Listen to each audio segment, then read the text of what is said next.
For a year and a half, these figures look untouchable, perfect proportion, elite truck mode, full metal internal frame. It looked like the definitive transformable Bayverse Optimus Prime. But there was one problem. Nobody had seen its move. Every image felt frozen, museum pose, neutral stance, no lunge, no crouch, no proof that all that armor could translate into real articulation. And when a figure looked this dense, that concern is real. Today, that doubt is officially over. Magnificent Mecha just brought full articulation pose, not set poses, not subtle adjustment either. They bend him forward until his palms hit the ground. They drop him into a full superhero landing. They push the leg into maximum spread. This is not an update. This was a challenge. So now the question changed. Is MM-02 just beautiful? Or is it elite? Let's start with the foundation. This figure is built on a full metal frame. Real weight, real structural integrity, real long-term durability. Some collectors worry about the lack of visible ratchet joints, but ratchets are not the only indicator of strength. Friction-based metal joints, when engineered properly like we have seen with Threezero DLX figures, can be just as reliable and maybe smoother with no limitation in range. Now that we have seen fully armored body, replicate the pose that we have seen previously on the exposed frame, confidence rise dramatically because armor changed everything and it's held.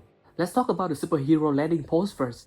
One knee down, one leg forward, one hand rounded and head lifted. This pose exposes weak hips tolerance, weak ankle tilts, poor balance distribution. MM-02 pulls this off cleanly compared to MPM-04 variants like the BMB LS-03. MM-02 look more anatomically natural. The legs face forward properly instead of splaying outward. The arm reached around without locking stiff. The head tilts upward enough to create presence. It feels alive. Now we move into serious territory. CT10s handled this pose well too, which makes sense given its heavy spokes engineering prioritizing the robot mode. CT10 arguably has stronger vertical neck articulation and beautifully integrated shoulder flame shaping across the chest. But here's where the perception shifted for me. The real section around MM-02 collars and mechanical detailing behind the head were initially controversial. Some felt they looked heavy or overly segmented. So I went back and compared them directly to the actual film scene. From low angle shot, battle close-up, and surprisingly the collar reel layering and the sculpted van depth align extremely closely with the CGI model. Even the mechanical shaping behind the head matched what we have seen on screen when viewed from the correct angle. What looked exaggerated in photos turned out to be accurate in motion context. That changed the conversation. Now let's address the elephant in the room. Unique Toys R10 Justice Leader. When it first got teased, UTR10 has been the benchmark, the gold standard for transformable Bayverse Prime articulation. Just going up on the promotional image that I post, and magnificent Mecha noise. The forward round touching band pose shown recently is almost a direct call now to the UTR10 iconic promotional shot. Optimus Prime bends forward, palm flat, and leg spread wide. MM-02 can do it too. That alone is significant, but let's be precise. UTR-10 still appears to have slight advantage in extreme ankle tilt and maximum leg flattening. It's spread marginally wider and compressed slightly more fluidly at the knees in that specific pose. At absolute limit, UTR-10 may still win by a hair, but MM-02 fights back hard. The fingers are a standout feature. Individual-based articulation allows horizontal spread in addition to the vertical curve. That means more expressive open palm stand, more realistic bracing, and more personality. UTR-10 primarily focus on only the vertical finger motion except for the thumb. That extra articulation on MM-02 really adds characters. Now, here's another important mechanical detail that separates these two figures. The shoulder piston. On UTR-10, those shoulder pistons are mounted on individual bone joints. That means you can raise the arm and rotate the shoulder or swing it forward, and the piston actually moves with articulation.